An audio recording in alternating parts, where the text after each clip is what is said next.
విద్యారంభ విజృంభితం శృతిశిరస్థానాంతరాధిష్ఠితం సప్రేమ భ్రమరాభిరామమ సకృత్సద్వాసనాశోభితం భోగీంద్రాభరణం సమస్త సుమన పూజ్యం గుణావిష్కృతం సేవే మల్లికార్జున మహాలింగం శివాలింగితం అంటారు శంకర భగవత్పాదులు శివానందలహరిలో.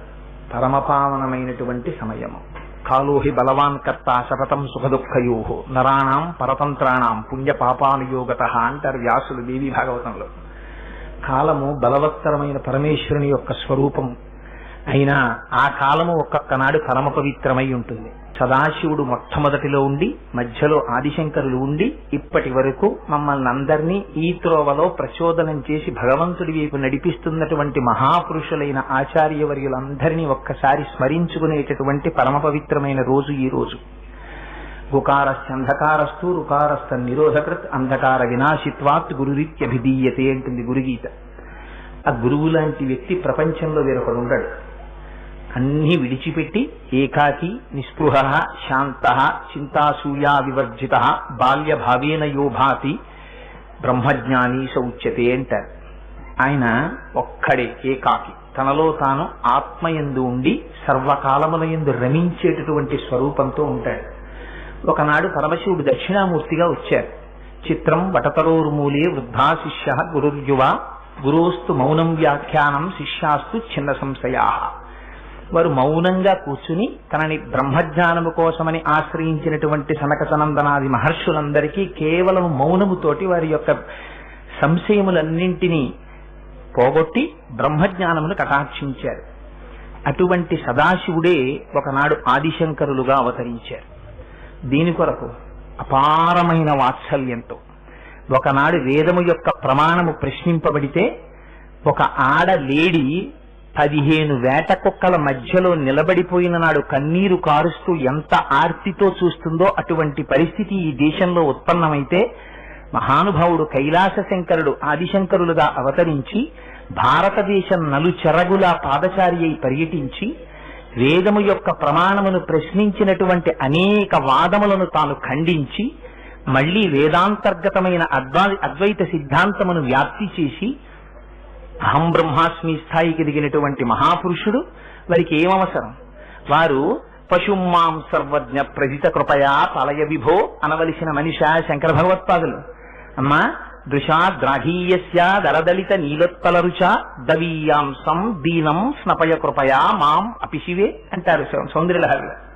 అమ్మా నన్ను తడిపేయమ్మా నీ కరుణార్ద్ర హృదయం కరుణార్ద్రతతో కూడిన చూపులతో అంటారు. ఈ శంకరులు ఎందుకు ఆ మాట అనడం? వారు అనవలసిన మాటేది. వారు బ్రహ్మజ్ఞాని అయి నిరంతరము జ్ఞానము చేత ఆత్మస్థితిలో రమించేటటువంటి మహాపురుషుడు ఆ మాట అనడం ఎందుకు అంటే మన కోసమని మరొక మెట్టు కిందకి దిగి నేను ఈ మాట అనకపోతే వీళ్ళందరికీ దారి ఎవరు చూపుతారని మహానుభావుడు ఒకనాడు మౌనంగా కూర్చున్నటువంటి సదాశివుడే నోరు విప్పి వ్యాఖ్యానం చేసినటువంటి సదాశివుడై వచ్చారు. ఒకనాడు కదలకుండా దక్షిణాభిముఖుడై కూర్చున్న సదాశివుడే ఆసేతు హిమాచల పర్యంతము పర్యటించినటువంటి శంకరుడై వచ్చారు. ఒకనాడు అమ్మవారు పక్కన లేకుండా కూర్చున్నటువంటి సదాశివుడే మాతృదేవోభవ పితృదేవోభవ ఆచార్యదేవోభవ అని కదా లోపల తనలో తాను రమించిపోయేటటువంటి నిర్గుణ పరబ్రహ్మస్వరూపాన్ని పొందినటువంటి సదాశివుడు అమ్మవారి యొక్క శక్తి తనలో కలియడం వల్ల ఆ మాతృదేవోభవ పితృదేవోభవ రెండూ కలిసి ఆచార్యదేవోభవగా శంకర భగవత్పాదులుగా పార్వతీ పరమేశ్వరుల యొక్క ఏకత్వమును పొందిన స్వరూపము ఈ భూమి మీద నడయాడింది.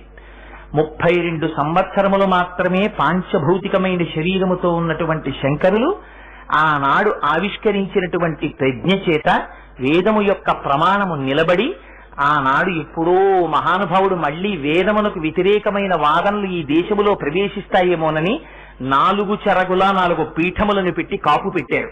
తూర్పున జగన్నాథులో గోవర్ధన పీఠము, పడమర ద్వారకలో కాళికాపీఠము, ఉత్తరమున బదరికాశ్రమములో జ్యోతిపీఠము, దక్షిణమున శృంగగిరిలో శారదాపీఠము 4 పీఠములను పెట్టి మళ్లీ వేద వ్యతిరేకమైనటువంటి వాదనలు భారతగడ్డ మీదకి రాకుండా కాపు పెట్టిన మహనీయుడు శంకరులు. ఆనాటి నుంచి ఈనాటి వరకు వారు పెట్టినటువంటి ఆమ్నాయ సాంప్రదాయాలతో ఆ పీఠాలు నడుస్తూనే ఉన్నాయి. ఇది శంకరులు భారత జాతికి చేసినటువంటి అపారమైన కాంట్రిబ్యూషన్. దానికి ఏమిచ్చి మనం రుణం తీర్చుకోగలం? గురు పూర్ణిమ లాంటి మహోత్కృష్టమైన రోజున భాగవతంలో దశమస్కంధంలో పోతన గారు అంటారు, గురువుకి మీరేమిస్తారు? గురువుకి మీరేమి ఇవ్వలేదు. వ్యోమవత్యాప్త దేహాయ దక్షిణామూర్తయే నమః. అనంతమై అంతటా నిండిపోయిన గురువులకి పంచల చాపు నెయ్యగలిగిన శాలెవాడు ఇంకా భారతదేశంలో పుట్టలేదు. అందుకని ఏం చేస్తారు? జలజాసాతను తొడి తెచ్చితివి నా సందేశముని చెప్పి నన్ను నిలువం పెట్టితివి నీ కృపన్ బ్రతికితి నీకన్న పుణ్యాత్మకులు కలరే. దీనికి నీకున్ ప్రత్యుపకృతిని చేయంగ నేనేరా. అంజలి ఘటించద భూసురాన్వయమణి సద్బంధు చింతామణి అంటుందమ్మ. ఏం చెయ్యగలను? అందుకని 2 చేతులు కైమోర్చి నీకు నమస్కరిస్తున్నాను అంటుంది. అందుకని గురువుల యొక్క పాదములను స్మరించి నమస్కరించేటటువంటి పరమ పవిత్రమైన రోజు ఆషాఢ పూర్ణిమ. అక్కడ కూడా బహుశా త్యాగమే. మళ్ళీ ఇంకో నెలలో గురు పూర్ణిమ పెడితే అయ్యో బంధువులు పెళ్లున్నాయి, మా ఇంట్లో శుభకార్యాలున్నాయి, స్వామి మేము ఎలా వచ్చి మీ దర్శనం చేసుకుంటాం అంటారేమోనని ఏ శుభకార్యాలు పెట్టుకోవడానికి అవకాశం లేనటువంటి ఆషాఢ మాసంలో పూర్ణిమే గురువులకి సంబంధించినటువంటి ఉత్సవాలకు సంబంధించిన రోజుగా మార్చారు. అందుకని త్యాగే నైకే అమృతత్వ మనసు, అంతా త్యాగమే గురువులని. భారతీయ సాంప్రదాయంలో అందుకే గురువుకి అంత పెద్ద పీట. మీకు ఇతర సాంప్రదాయాల్లో ఇతరమైనటువంటి రీతులలో ఎక్కడా కనపడదు. ఆ గురువు లేకపోతే ఏది భాషించదు. ఆ గురువు అనేటటువంటిది అంత గొప్ప తత్వం. సరే, ఆ గురు పూర్ణిమ నాడు అసుర సంధ్య వేళలో సౌందర్యలహరి వంటి మహోత్కృష్టమైనటువంటి విషయము మీద ఒక 9 రోజుల పాటు 4 మాటలు అమ్మ పలికిస్తే పలికేటటువంటి అదృష్టాన్ని అమ్మ చేతి ఉపకరణముగా స్వీకరింపబడమే నా జన్మకి కృతార్థతగా భావించి మీ ముందు కూర్చుని 4 మాటలు చెప్తానని చెప్పాను తప్ప సౌందర్యలహరి వంటి గహనమైన విషయము మీద వ్యాఖ్యానం చేయడానికి మహాపండితులంతటి వారు మేమెంతటి వారమన్నారు. అందుకని నేను ఏదో తెలుసున్నవాడనో లేకపోతే చెప్పగలిగిన సమర్థుడనన్న అహంకారంతో కూర్చున్నవాడను కాను. అమ్మ గురించి 4 మాటలు చెప్పుకున్నా చాలు. స్తోతారం తముశంతిదేవి కవయో యోగిస్పృ నీతే గుణాన్ స్తోతవ్యస్య తతశ్చతే స్థితిధురామయ్యేవ విశ్రామ్యతి యస్మాత్ తస్మతమర్శనీయ పడితి స్వీకారతస్తే గుణాః శాంత్య ఉదార్య దయాదయో భగవతి స్వాం ప్రస్తు వీరాన్ ప్రభాన్ అంటారు శ్రీగుణరత్న కోశంలో పరాశర భట్టారు. అమ్మా, నేను 4 మాటలు చేతకాని వాణ్ణి చెప్తే ఆ మాటలను స్వీకరించడంలో నీ ఓర్పు, నీ యొక్క దయ బయటికి వచ్చాయమ్మా. నేనా చెయ్యగలిగిన వాడిని స్తోత్రం? 4 ముఖాలున్న బ్రహ్మగారు నీ స్తోత్రం చెయ్యలేకపోయారు. నేను ఎంతటి వాడిని అంటారు.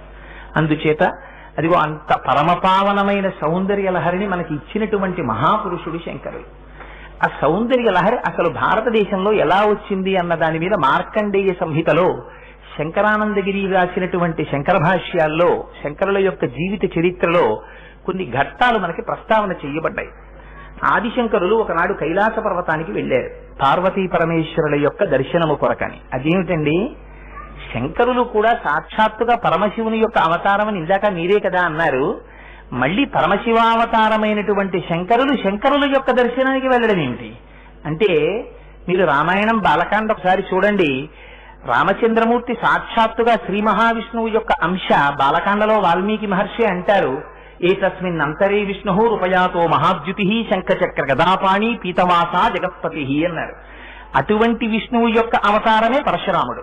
రామావతారం పరశురామావతారం కలుసుకోలా? దశమస్కంధంలో బలము మిగుల కలగ బలుభద్రుడనిలో ఒక రమణుడగుట చేసి రముడనియు సతికి పుట్టె గర్భ సంకర్షణంబున సంకర్షణుండనిడి ఘనుడు సుతుడు అన్నారు పోతన గారు. అదే విష్ణువాంశలో బలరాముడు రావా? కృష్ణుడు బలరాముడు ఒకేసారి భూమి మీద నడయాడవా? అందుకని పరమేశ్వరుని యొక్క రీతి మనం ప్రశ్నించవలసినదిగా ఉండదు. ఒక గురుస్వరూపంతో వచ్చినటువంటి పరమశివుని యొక్క అంశ అయిన శంకర భగవత్పాదుడు ఆ కైలాస పర్వతం మీద ఉండేటటువంటి పార్వతీ పరమేశ్వరుల యొక్క దర్శనము కోసమని వెళ్లారు. వెడితే మహానుభావుడు పరమశివుడు వారికి 5 ఆత్మలింగములను కటాక్షించారు. అవే ఇప్పటికీ శృంగేరి పీఠంలో, కంచి పీఠంలో, 3వది కేదార్లో, 4వది నేపాల్లోని నీలకంఠేశ్వరాలయంలో, 5వది చిదంబరంలో. ఈ 5 లింగములు కూడా శంకర భగవత్పాదులు భూమి మీదకి తీసుకొచ్చిన తరువాత ఈ 5 లింగములను 5 చోట్ల ప్రతిష్ఠ చేసిన మాట పరమ యథార్థమని నడిచే దేవుడిని ప్రఖ్యాతిగాంచిన చంద్రశేఖర పరమాచార్య స్వామి వారు కూడా ఉటంకించారు. అదే సమయంలో పరమశివుడు 5 లింగములను ఇస్తే అమ్మవారు సౌందర్యలహరి గ్రంథాన్ని శంకర భగవత్పాదులకు ఇచ్చింది. ఇది మార్కండేయ సంహితాంతర్గతమైన విషయము. మహాపురుషులైనటువంటి చంద్రశేఖర పరమాచార్యుల వారు కూడా అంగీకరించి వ్యాఖ్యానించిన విషయం. అందుకని ఆనాడు అమ్మవారు సౌందర్యలహరిని ఇచ్చింది శంకరులకి.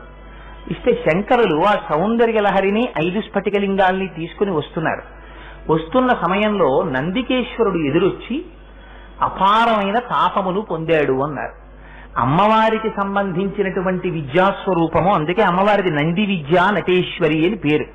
అమ్మవారి యొక్క విద్యని మొట్టమొదట తాను గుర్తిరిగి నేర్చుకుని లోకమునకు అంతటికీ భాషింపచేసిన వాడు నందీశ్వరుడు.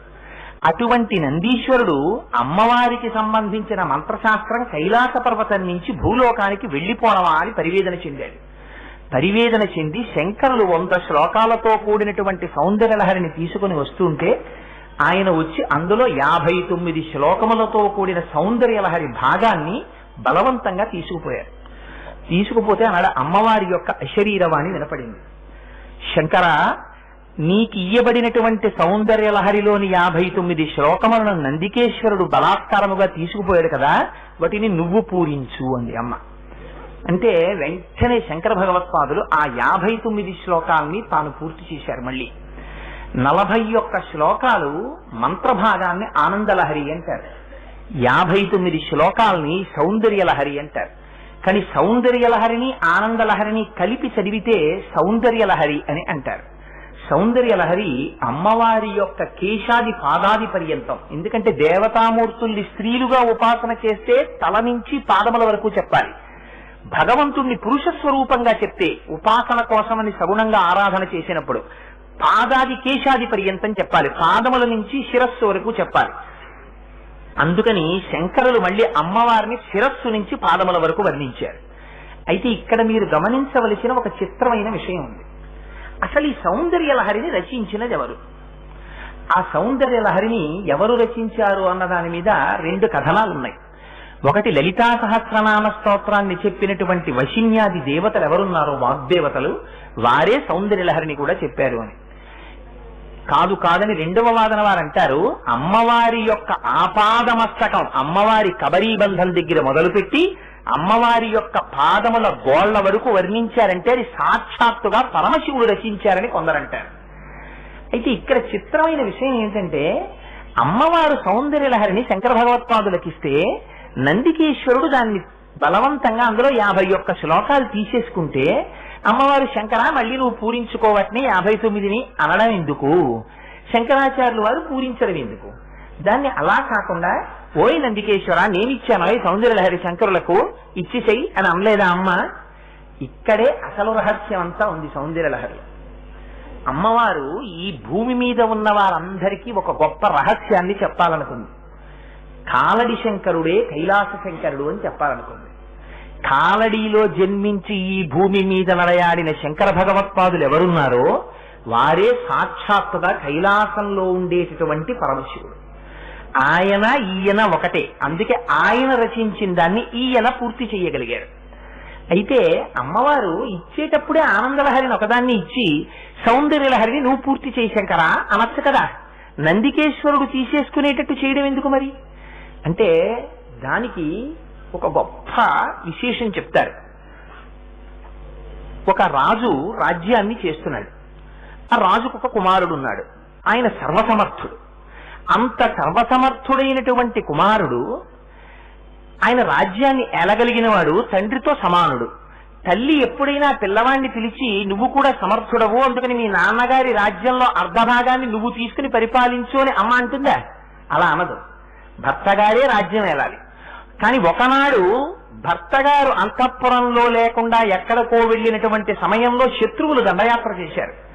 అప్పుడు తల్లి ఏమంటుంది రాజకుమారుణ్ణి పిలిచి, శత్రువులు వచ్చి రాజ్యం మీద దండయాత్ర చేశారు, నీ తండ్రి గారు వేరొక పని మీద వేరొక చోటికి వెళ్లారు, నువ్వు కూడా తండ్రితో సమానమైన ప్రజ్ఞ కలిగిన వాడవు, అందుకని నువ్వు శత్రువుని ఓడించి విడిపించు అంటుంది రాజ్యాన్ని. అలా కైలాస శంకరుడే కాలడి శంకరుడిగా వచ్చి ఉండవచ్చు, కానీ ఇప్పుడు కాలడి శంకరుడు గురుస్వరూపంగా అమ్మవారి అయ్యవారి ముందు పుత్రుడిగా పరమ విధేయతతో ఉన్నవాడు.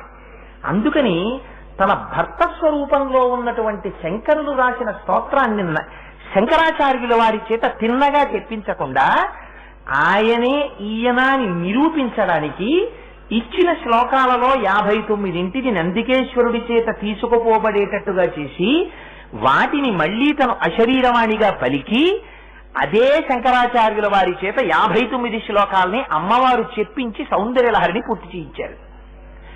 ఆ సౌందర్యలహరి 2 కారణముల చేత మహోత్కృష్టమైన స్వరూపం అన్నారు. ఎందుచేత అంటే సౌందర్యలహరే అమ్మవారు. ఎందుకని? అమ్మవారి యొక్క పాదాది కేశాది పర్యంతం అందులో వర్ణన ఉంది. 2 అమ్మవారికి సంబంధించిన సమస్త మంత్రశాస్త్రము అందులో నిక్షిప్తమైంది, శ్రీ విద్యా రహస్యాలన్నీ. అందుకని ఆ సౌందర్యలహరి పలికితే సాక్షాత్తుగా అమ్మవారి స్వరూపమే ఆవిష్కరింపబడుతుంది. శబ్దస్వరూపము చేత రూపస్వరూపము ఆవిష్కరింపబడుట. అందుకని సౌందర్యలహరి శ్లోకాలు చదివితే అమ్మవారే వచ్చి నిలబడుతుంది. కాదు 32 సంవత్సరములు మాత్రమే పాంచభౌతిక శరీరంతో ఉన్నటువంటి శంకర భగవత్పాదుల యొక్క సమస్త ప్రజ్ఞ సౌందర్యలహరిలో ఉంది. అందుకని సౌందర్యలహరిగా శబ్దశక్తిగా ఉన్నారు శంకరులు. సౌందర్యలహరి శ్లోకాలు మీరు చెప్తుంటే శంకరులే శబ్దశక్తిగా బయటికి వస్తారు. అందుచేత సౌందర్యలహరి చాలా గొప్పది. సరే, శంకరాచార్యుల వారు ఎన్నో గ్రంథాలను రచించారు. ఒక్కొక్క దానికి ఒక్కొక్క పేరు పెట్టుకున్నారు. ఇది అమ్మవారికి సంబంధించిన స్తోత్రమే. పైగా 100 శ్లోకములతో కూడిన శతకము అయినప్పుడు దీన్ని శతకం అని పిలవకూడదా?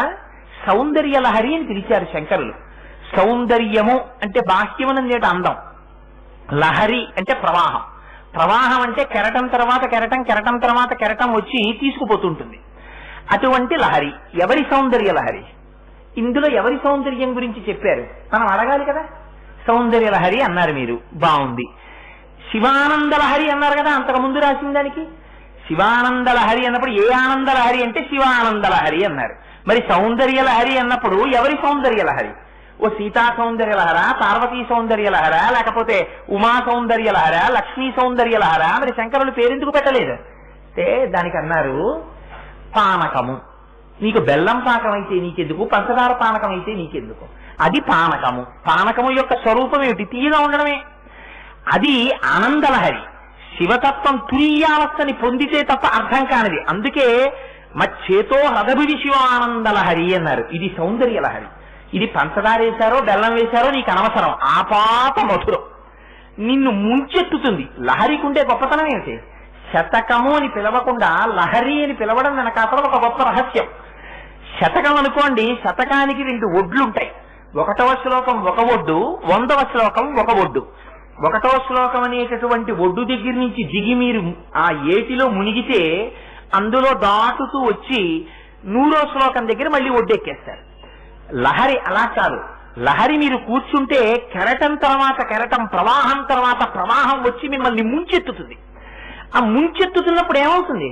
మీకు తెలియకుండా శంకరాచార్యుల వారు ఎన్ని ప్రయోగాలు చేశారంటే సౌందర్యలహరిలో మీ మనస్సు వెళ్లి అమ్మ గురించి ఆలోచన ప్రారంభం చేస్తుంది. మీ మనస్సు ప్రపంచంలో ఎప్పుడు ఏ వస్తువు ఎందు పెట్టండి, బంధిస్తుంది.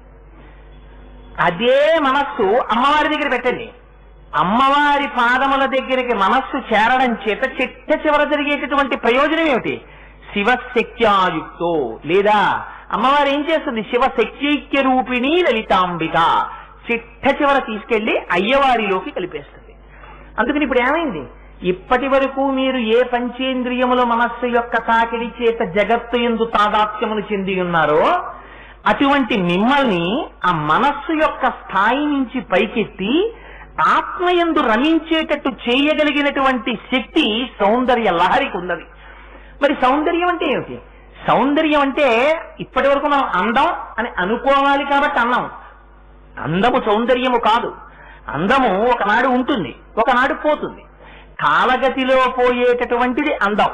20 ఏళ్ల వయస్సులో వాడు మంచి శరీరమునందు బలిష్టంగా ఉంటాడు, చూడగానే అబ్బా చాలా అందంగా ఉన్నాడండి అనిపిస్తుంది. అదే వ్యక్తిని మీరు ఒక 50 సంవత్సరాలు పోయిన తర్వాత చూశారనుకోండి, అప్పుడున్న బలం, అప్పుడున్న అందం అప్పుడు ఉంటాయా? ఉండవు. కాలగతిలో క్షీణించిపోతాయి, అందవికారంగా అయిపోతాడు. కానీ చిక్కు చెదరని అందం ఏదో తెలుసా అండి? దాన్ని సౌందర్యము అని పిలుస్తారు. ఏది సౌందర్యం?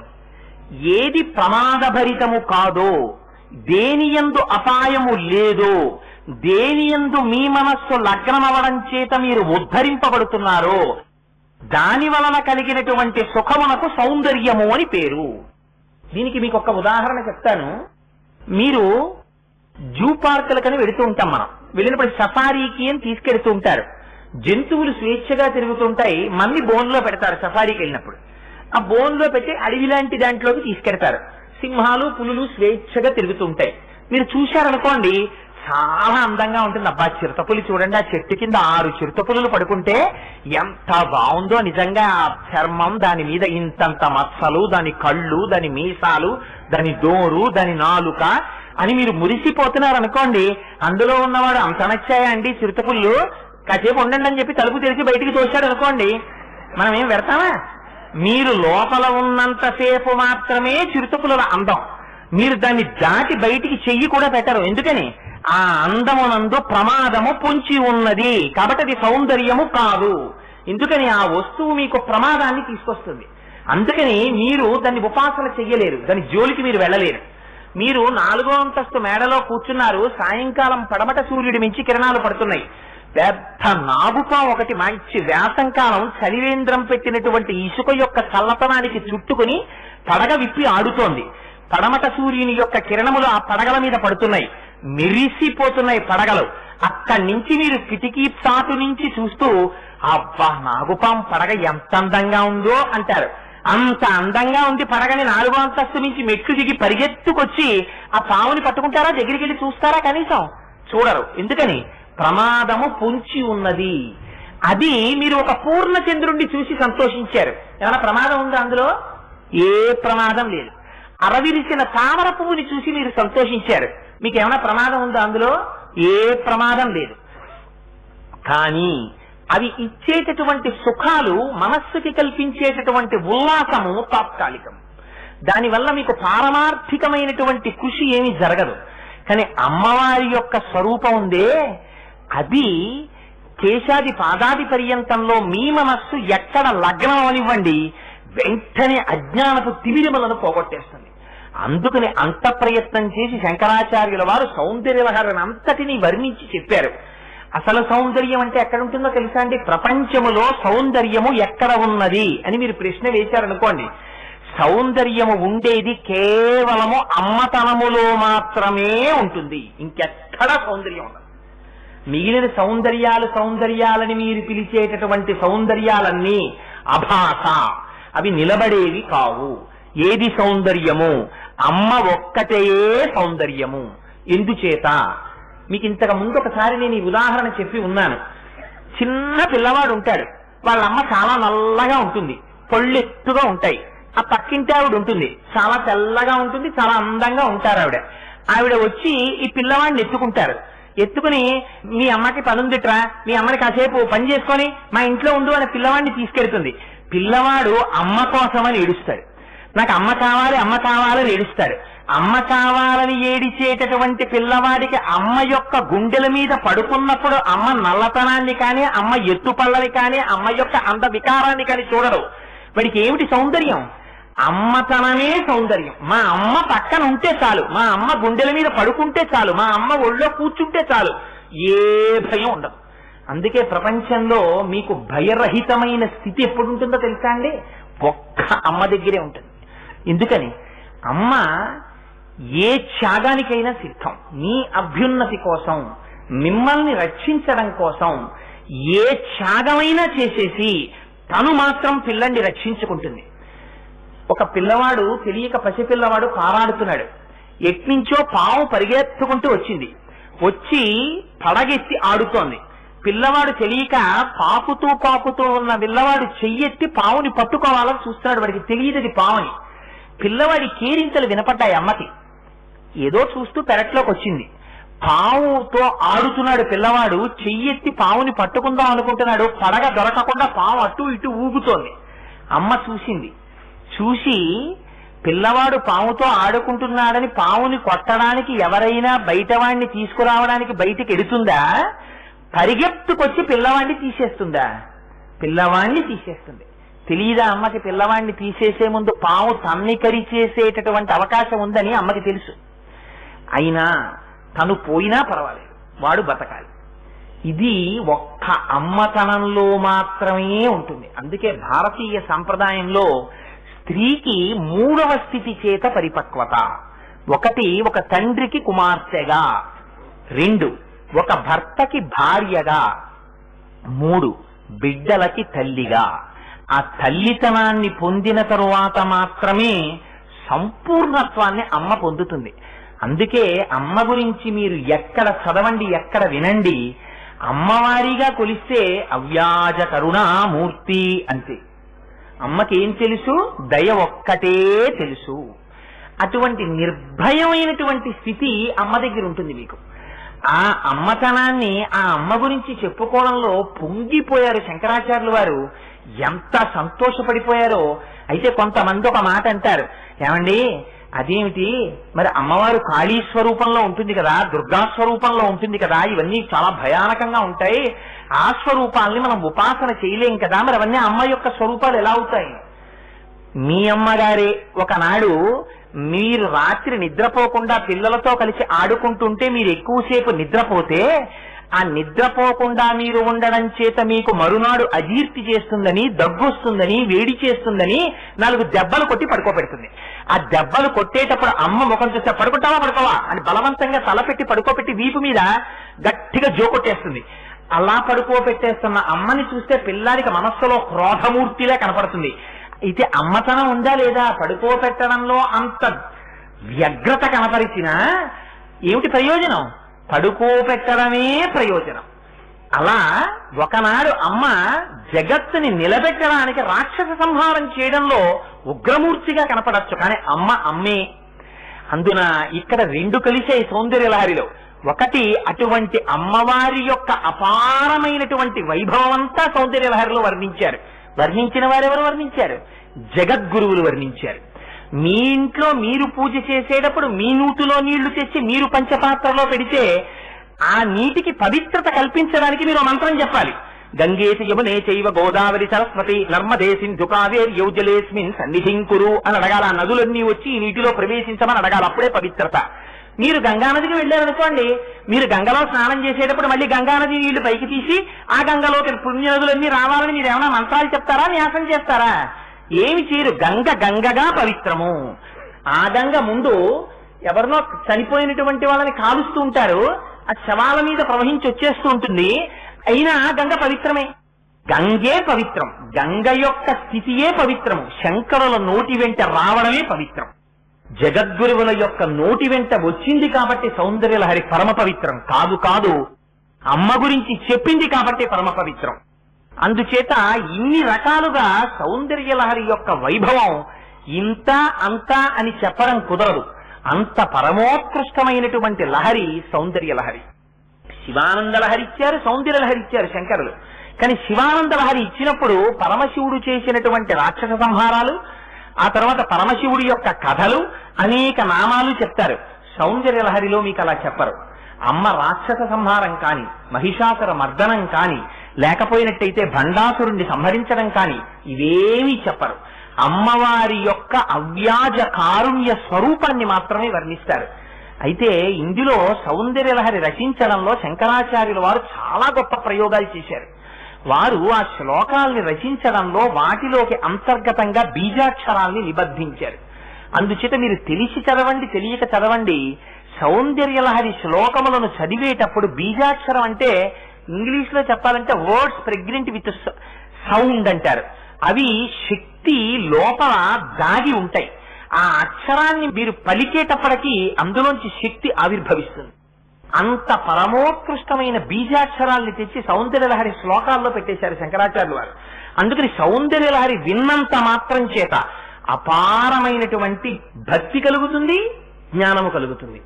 అయితే మొట్టమొదటి శ్లోకాన్ని ప్రారంభం చేస్తూ శంకరులు అయితే సౌందర్యలహరి శ్లోకాన్ని ఇక్కడ ఆపవచ్చు, ఇక్కడ ఆపకూడదు అనే నియమం లేదు కాబట్టి మొదటి శ్లోకాన్ని ప్రారంభం చేస్తాను. పరమ పవిత్రమైన రోజు కాబట్టి ఇవాళ విశేషించి శుక్రవారం పౌర్ణమితో కలిసింది కాబట్టి మొదటి శ్లోకంలో శంకరులు అంటారు, శివశక్త్యాయుక్తో యది భవతి శక్త ప్రభవితుం నచే దేవం దేవో నఖలు కుశల స్పందితుమపి అతస్త్వామారాధ్యాం హరిహర విరించాదిభిరపి ప్రణంతుం స్తోతుం వా కథమకృత పుణ్య ప్రభవతి అంటారు.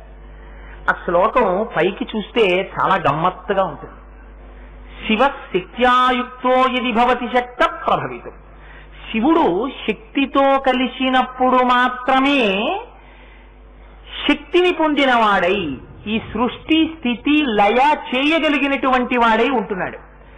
శివశక్త్యాయుక్తో యది భవతి శక్త ప్రభవితుం నచే దేవం దేవో నకలు కుశల స్పందితుమపి. ఆ శక్తి శివుడితో కలవనప్పుడు, లేదా ఆ శక్తి శివుడితో కలిసి ఉండకుండా శక్తిహీనుడై ఉన్నప్పుడు ఆ శివుడు స్పందితుమపి, ఆయన లోపల స్పందించడానికి కూడా శక్తి లేనివాడై ఉంటున్నాడు. అతస్త్వామారాధ్యాం హరిహర విరించాదిభిరపి. అమ్మా, అంతటి పరమోత్కృష్టమైన నీ స్వరూపాన్ని ఒక్కసారి ప్రణంతుం నమస్కరించాలన్నా, స్తోతుం వా నీ గురించి చెప్పాలన్నా కథమకృత పుణ్య ప్రభవతి. గతంలో చేసుకున్న పుణ్యం లేకపోతే ఎలా చెప్తాడమ్మా, ఎలా నమస్కరిస్తాడు? హరిహర విరించాదిభిరపి. అది బ్రహ్మ విష్ణు రుద్రులే కావచ్చు. గతంలో చేసుకున్న పుణ్యం లేకపోతే నీకు ఎలా నమస్కరిస్తారమ్మా, నీ గురించి ఎలా మాట్లాడతారమ్మా అని ప్రశ్న వేస్తూ శ్లోకాన్ని పూర్తి చేశారు. మీరు ఈ శ్లోకాన్ని బాహ్యంలో చదివారనుకోండి, మీకు ఒక అనుమానం వస్తుంది. ఇక్కడ శివశక్త్యాయుక్తో యది భవతి శక్త ప్రభవితం, శక్తితో శివుడు కలిసినప్పుడు మాత్రమే శక్తియుతుడై ఉంటున్నాడు. శక్తి అన్న మాట అమ్మవారికి శంకరాచార్యుల వారు మొట్టమొదటి శ్లోకంలోనే వాడేశారు. అమ్మవారిని శక్తి అన్న నామంతో పిలిచాక ఇంకా సౌందర్యలహరిలో ఎక్కడా శంకరాచార్యుల వారి శక్తి అన్న పేరు వాడలేదు. మొదటి శ్లోకం ఒక్క దాంట్లోనే వాడారు. ఇక్కడ మీరు చాలా గొప్ప విషయం ఒకటి గ్రహించాలి. శక్తితో అంటే అమ్మవారిగా కదా చెప్తున్నది. అమ్మవారితో కలిసి ఉన్నప్పుడు మాత్రమే పరమశివుడు శక్తియుతుడవుతున్నాడు. అమ్మవారితో కలిసి లేనప్పుడు, లేదా అమ్మవారితో ఉండనప్పుడు పరమశివుడు స్పందించడానికి కూడా శక్తి లేనివాడిగా ఉంటున్నాడు అన్న బాహ్యార్థం ఒక్కటే మీరు దృష్టిలో పెట్టుకుంటే మీరు ఒక పెద్ద పొరపాటు చేస్తున్నట్టు. ఏమిటి? శివుడు తక్కువ, శక్తి ఎక్కువ. ఆ శక్తి పక్కన లేనప్పుడు శివుడు పనికి మారినవాడు అన్న అర్థంలో మీరు ఆ శ్లోకానికి వ్యాఖ్యానం చెప్పవలసి వస్తుంది. కానీ అది పరమద్రోహం. అలా చెప్పకూడదు. ఎందుకని? శివుడు శక్తి అని రెండు ఉండవు. ఇది మీరు జ్ఞాపకం పెట్టుకోవాలి. ఇప్పుడు కోటేశ్వరరావు ఉన్నాడు. కోటేశ్వరరావు యొక్క ప్రసంగించగలిగినటువంటి శక్తి కోటేశ్వరరావు కన్నా భిన్నంగా ఉంటుందా? కోటేశ్వరరావు మీరు ఇంట్లో కూర్చుని పని చేసుకోండి, 6 నుంచి 8 మీరు ప్రసంగించే శక్తిని ఇక్కడికి పంపించండి అంటే నా ప్రసంగించే శక్తి ఇక్కడికి వచ్చి కోటేశ్వరరావు ఇంట్లో ఉంటాడా? అలా కుదరదు. కోటేశ్వరరావు యొక్క శక్తి కలిసి ఉంటాయి. ఆ శక్తి కోటేశ్వరరావు అనబడేటటువంటి ఆశ్రయం ఉన్నప్పుడే శోభిస్తుంది. ఆ ఆశ్రయం లేనప్పుడు అసలు ఆ శక్తి శోభించదు. మీకు ఇక్కడ ఒక తేలిక ఉదాహరణ చెప్తాను. ఈ రాయి 10 కిలోల బరువు అన్నాం అనుకోండి. 10 కిలోల బరువు రాయి అనబడేటటువంటి పదార్థాన్ని ఆశ్రయించి ఉన్నదా లేదా? రాయి లేదనుకోండి, బరువు ఒకటి ఉంటుందా? ఉండదు. ఆ బరువుకి గౌరవం ఎక్కడి నుంచి వచ్చింది? రాతితో కలిసి ఉండడం వల్ల. రాతి కన్నా రాతి బరువు భిన్నము కానట్లు, పాల కన్నా పాల తెలుపు భిన్నము కానట్లు, తేనె కన్నా తేనె యొక్క తీపితనము భిన్నము కానట్లు, దీపశిఖ కన్నా దీపశిఖ యొక్క వెలుతురు భిన్నము కానట్లు శివుడు శక్తి భిన్నము కారు. మరి అలాంటప్పుడు శక్తితో కలిస్తే తప్ప పరమశివ నువ్వు స్పందించలేని వారవు అని శంకరుడు ఎందుకన్నారు ఆ మాట? అంటే చెప్తున్నది శాక్తేయమైనటువంటి అమ్మవారి గురించి చెప్తున్నారు. అందుకని సంప్రదాయంలో ఏం చేయాలంటే నాయకుల్ని ఇద్దరినీ పక్కన కూర్చోపెట్టినప్పుడు అమ్మవారి యొక్క వైభవాన్ని కొంచెం పైన పెట్టి చెప్పాలి. అది అక్కడ ఉన్నటువంటి గ్రంథాన్ని స్పృశిస్తున్నటువంటి విషయం రీత్యా సంప్రదాయం కాదు. అసలు అందులో ఒక గొప్ప రహస్యం పెట్టారు శంకరాచార్యుల వారు. అందుకని మొట్టమొదట శివ అని వాడారు. నిజంగా శంకరాచార్యుల వారు అమ్మవారి గురించే గొప్ప అని చెప్పాలనుకున్నారనుకోండి, అనుకుంటే మొదట శివ అని ప్రారంభించడం ఎందుకు? శంకరాచార్యుల వారికి చేత కాదా? అయ్యవారితో కాకుండా అమ్మవారి నామంతో ప్రారంభించలేరా శంకరాచార్యుల వారు? శివ అంటే శంకరుడు, శివ అంటే అమ్మవారు. అలా ప్రారంభించచ్చు కదా? అలా ప్రారంభించలేదు. అక్కడ మీకు చాలా గమ్మత్తైన రహస్యం ఒకటి దాచారు. శివ శక్త్యాయుక్తో ఇది భవతి శక్త ప్రభవితం అన్నారు. ఇకారము ఎక్కడ ఉన్నా అమ్మవారు. అందుకే మీరు చూడండి, భవ శివుడు, భవాని అమ్మవారు. ఇకారం వచ్చేటప్పటికి అయ్యవారి శక్తి స్వరూపం అయిపోతుంది. శివ పరమశివుడు, శివాని అమ్మవారు, రుద్ర రుద్రాణి, ఇంద్ర ఇంద్రాణి, బ్రహ్మ బ్రాహ్మణి, ఈశ్వర ఈశ్వరి, నారాయణ నారాయణి, అభిరామ అభిరామి. ఎక్కడ ఇకారం వస్తుందో అక్కడ అది అమ్మవారి యొక్క స్వరూపం. అందుకే శ్రీ సూక్తంలో కూడా ఇదే రహస్యాన్ని చెప్తారు. ఆ ఇకారం అమ్మవారి యొక్క శక్తి స్వరూపం. ఆ శక్తి సర్వకాలములయందు పరమశివుణ్ణి ఆశ్రయించి ఉంటుంది. ఆయన ఆచార్య పురుషులు చెప్తున్నవారు ఎవరు చెప్తున్నారు ఈ శ్లోకాన్ని? జగద్గురువులైన శంకరులు చెప్తున్నారు. చెప్పేటప్పుడు భార్యాభర్తల ఇద్దరి మధ్యలో భార్య యొక్క స్థానాన్ని పైకి చెప్పి భర్త యొక్క స్థానాన్ని కిందకి చెప్తే ధర్మశాస్త్రమును తప్పినట్టు అవుతుంది. శంకరుల ఊపిరి ధర్మం. వారు ధర్మాన్ని ఎలా అనుష్ఠించాలో ప్రతి చోట చెప్పిన మహాపురుషులు. అటువంటి శంకరులు అమ్మవారిని పైకి అయ్యవారిని కిందకి చెప్తారా? చెప్పరు. కానీ మరి ఎందుకు అలా చెప్పవలసి వచ్చింది అంటే ఇందులో ఒక గొప్ప సృష్టి రహస్యాన్ని శంకరాచార్యుల వారు చెప్తున్నారు. శివ అన్న శబ్దము చేత ప్రతిపాదింపబడేటటువంటి వాడు నిర్గుణమైనటువంటి శివుడు. నిర్గుణమైన శివుడు అంటే ఎవరో తెలుసా అండి? మీరు గాఢమైన నిద్రలో ఉన్నారనుకోండి, కళ కూడా రావట్లేదు, గాఢమైన నిద్ర. అప్పుడు మీరు చాలా సుఖంగా ఉందంటారు నిద్ర లేచాక. కానీ గాఢమైన నిద్రలో మీరున్నప్పుడు ఎవరున్నారు చెప్పండి? ఇంద్రియాలు ఏమైనా ఉన్నాయా? లేవు. మనస్సుందా? లేదు. ఈ శరీరం గురించిన భావన ఉందా? లేదు. నేను అన్న స్ఫురణ ఏమైనా ఉందా? లేదు. మరి ఎవరున్నారు? ఆత్మ ఒక్కటే ఉన్నది. లేదా స్పృహ తప్పిపోయాడు, లేదా ఎనస్థీషియా ఇచ్చారు, వాడు పడుకున్నాడు. అప్పుడు ఏమైనా భావాలు వస్తాయా? కోరికలు పుడతాయా? ఏం పుట్టవు. నిర్గుణంగా తనలో తాను ఒక్కడే ఉండిపోతాడు. ఇంకా మీకు తేలికగా అర్థం అవ్వాలంటే కెరటములు లేని ఘనీభవించిన ఒక సముద్రాన్ని మీరు ఊహించుకోండి. అందులో కెరటాలు లేవు, ఆ సముద్రం ఏం కదలటం లేదు, అది ఘనీభవించిపోయింది, మంచు అయిపోయింది, ఒక పెద్ద గడ్డ. ఇప్పుడు మీరు ఆ సముద్రం దగ్గరికి వెళ్ళారు, అందులో ఏమైనా కదలిక ఉందా? ఏ కదలిక లేదు. సృష్టి అంతా లయమైపోయిన తరువాత పరమశివుడు ఒక్కడే ఉన్నప్పుడు నిర్గుణమైనటువంటి బ్రహ్మము అద్వైత స్థితిలో తానొక్కటి తప్ప వేరొకటి లేక తనలో తాను రమిస్తూ తాను మాత్రమేగా ఉండిపోతుంది. అలా ఉండిపోయినటువంటి శివుడు నిర్గుణమైన శివుడు. ఇప్పుడు ఆ శివుణ్ణి విడిచిపెట్టి ఎక్కడో తిరగదు శక్తి. శక్తి ఎక్కడుంటుంది? శివుడిలోనే ఉంటుంది. శివుడిలోనే ఉన్న శక్తి అని మీరు ఎలా చెప్పగలరు? శంకరాచార్యుల వారు చెప్తున్న శక్తి స్వరూపం శివునిలోని శక్తి అని మీరు ఎలా చెప్తున్నారు? స్పందితుమపి అన్న మాట దానికి ఆధారం. చలనము అన్నారనుకోండి, బయట నుంచి వచ్చినటువంటి ప్రేరణ చేత కదిలితే చలనం. ఇప్పుడు నేను చాలా కదలకుండా కూర్చుని ఉండి ఏదో ఎక్కడో ఏదో పెద్ద శబ్దం అయితే ఇలా చూశాను అనుకోండి, కదిలితే బయట వచ్చేటటువంటి మార్పుకి అనుగుణంగా నేను కదిలాను, అది చలనం అంటారు. స్పందన అంటే ఏమిటో తెలుసా అండి? లోపల మనస్సులో కలిగితే, నా లోపలే కలిగింది, ఇక్కడే ఒక కోరిక పుట్టింది, ఇది మీకు కనపడుతుందా? మీకేం కనపడదు నాలో ఒక కోరిక పుడితే. అలా వచ్చేది దాన్ని స్పందన అంటారు. ఆ స్పందన ఎవరు కల్పిస్తారో తెలుసా? అయ్యవారి లోపలే ఉన్న శక్తి స్వరూపమైన అమ్మవారు చేయిస్తారు. అందుకే ప్రపంచంలో జడము చేతనము అని రెండు వస్తాయి. జడము అంటే రాయి ఉంది, రాయికి ఏమి కదలిక ఉండదు, అది అలా పడుతుంది. చేతనము అంటే చైతన్యం ఉంటుంది, చైతన్యం అంటే అమ్మవారు. చైతన్యం ఉన్న వస్తువు ఏం చేస్తుంది? ఎప్పుడు కదులుతూ ఉంటుంది, కదులుతూ ఉంటుంది, లోపల కోరికలు పుడుతుంటాయి, దేని గురించో తిరుగుతూ ఉంటాడు, కదులుతూ ఉంటాడు. ఇది అమ్మవారి యొక్క చైతన్య స్వరూపం. అందుకని స్పందితుమపి, స్పందితుమపి అనడంలో అమ్మవారు ఇప్పుడు ఎక్కడున్నారు? పరమశివుడి లోపలే ఉన్నారు. అమ్మవారు మహాపతివ్రత. అమ్మవారి గురించి మాత్రమే మీరు పొగిడి అయ్యవారి గురించి తక్కువ చేసి మీరు మాట్లాడితే మొట్టమొదట నష్టపోయేవాడు ఎవరంటే అలా మాట్లాడినవాడే. అందుకని ఎన్నడూ అమ్మవారి గౌరవం, అమ్మవారి ఆనందం ఎప్పుడో తెలుసా అండి, అయ్యవారి గురించి మీరు ముందు పొగిడితేనే అమ్మవారు సంతోషిస్తుంది.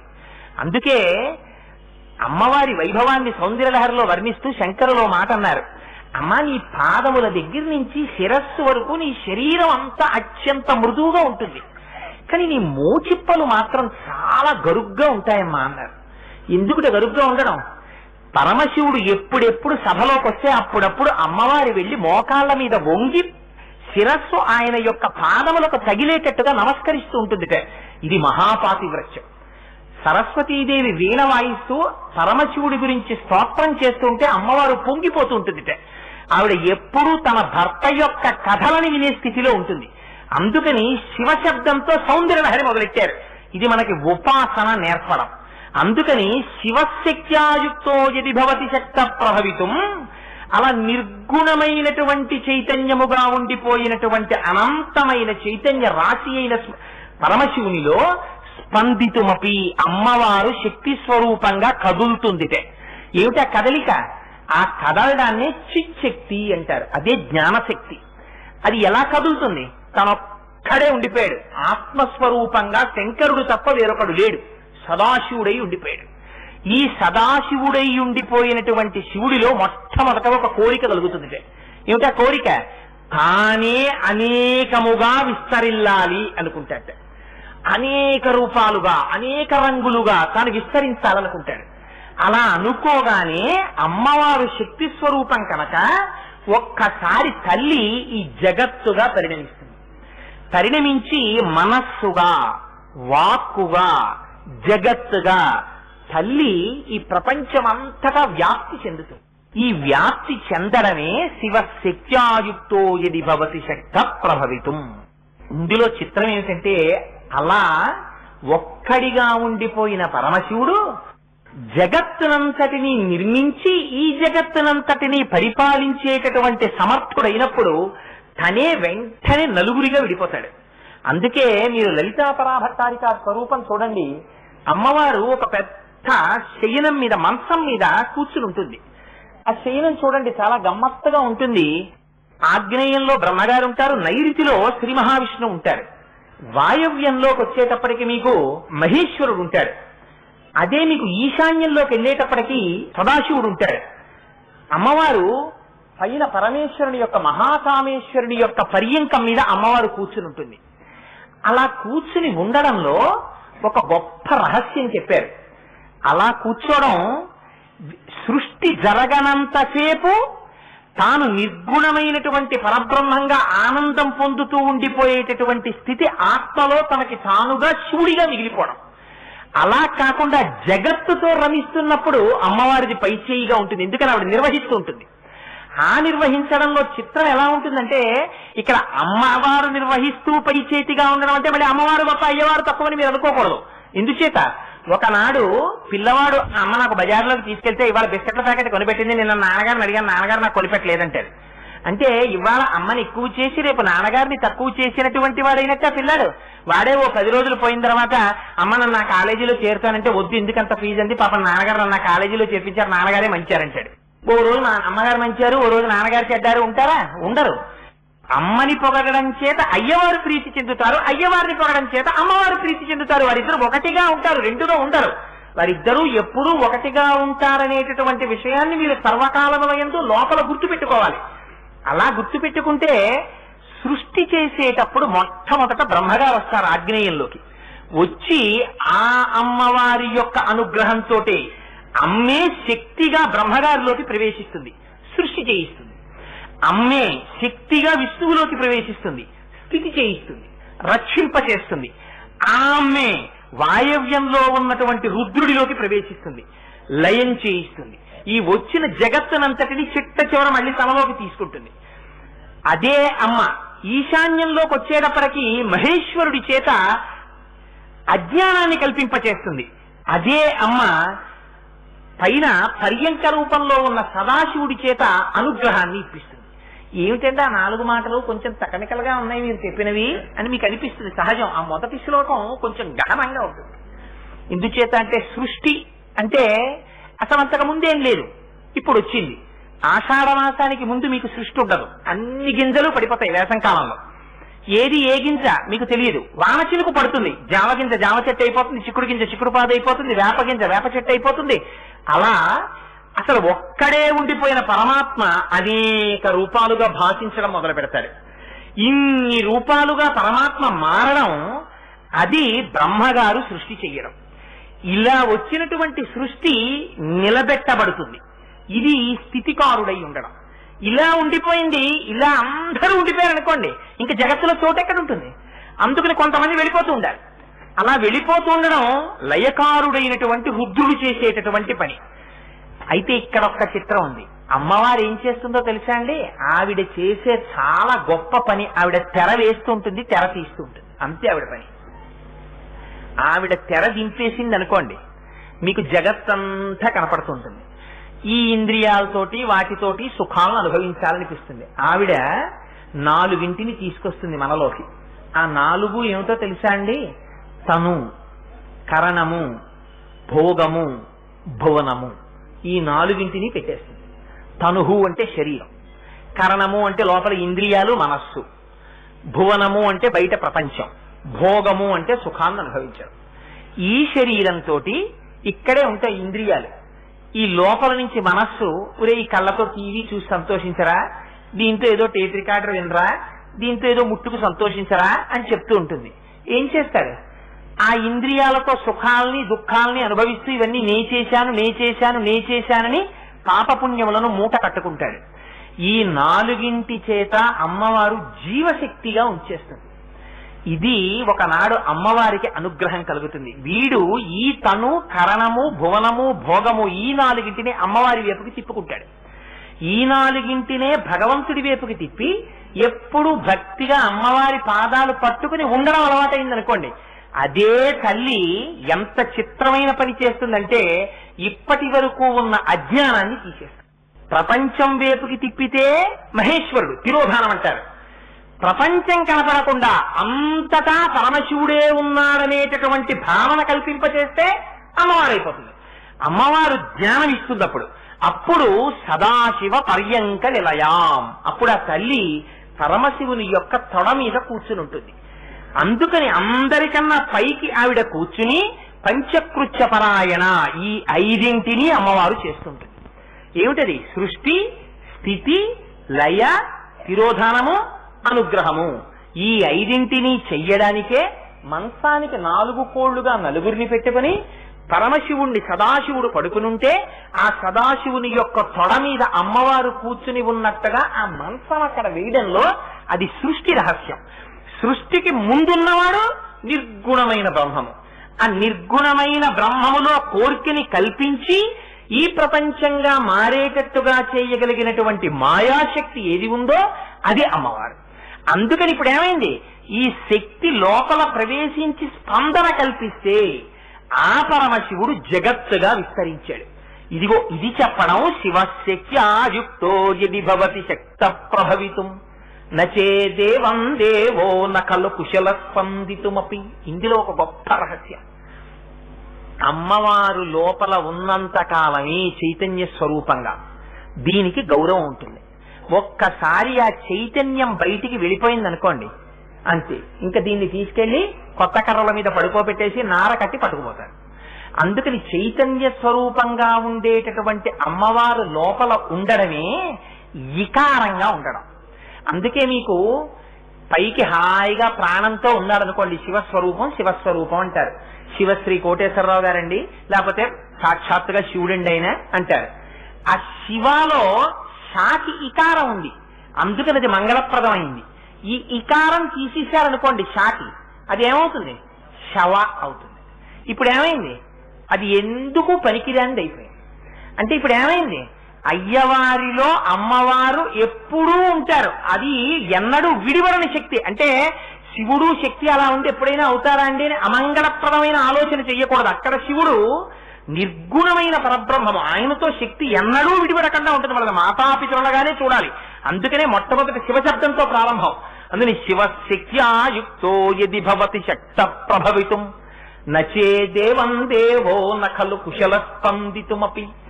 ఆ శక్తి పనిచేయనంత కాలం, అంటే నిర్గుణముగా ఆత్మస్వరూపుడై పరమేశ్వరుడు ఉండిపోయినంత కాలం అసలు ఈ సృష్టికి ఉన్ముఖంగా శివుడు తిరగడు.